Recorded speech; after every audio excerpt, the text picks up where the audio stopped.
Cheap-to-Chic.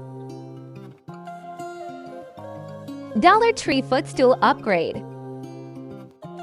Hi everyone, so I know y'all know Dollar Tree now has these higher priced items, and I got this footstool there for $5. The one I went to only had this color and style, and it's not very cushiony, it's kind of bland, so I wanted to jazz it up. So I used some polyfill that I had on hand, and I added about 4 layers and just stapled it around.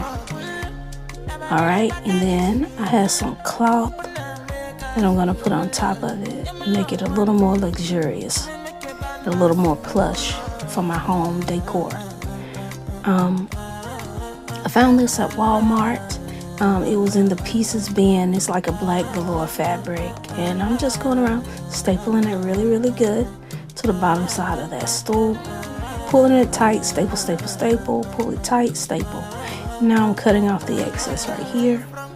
I didn't like the way it looked with those light color legs, so I water washed it with some acrylic paint and watered it down, and just went over the legs to darken it and match my decor. And I added some of those felt pads to the bottom of the legs, you know, the stick-on felt pads that allow you to move your furniture easily when you have a wood floor. And I didn't want it to scratch the floor, so I put those on there, and it looks a little more plush, feels more plush, and it looks a little more luxurious. Thank you for watching.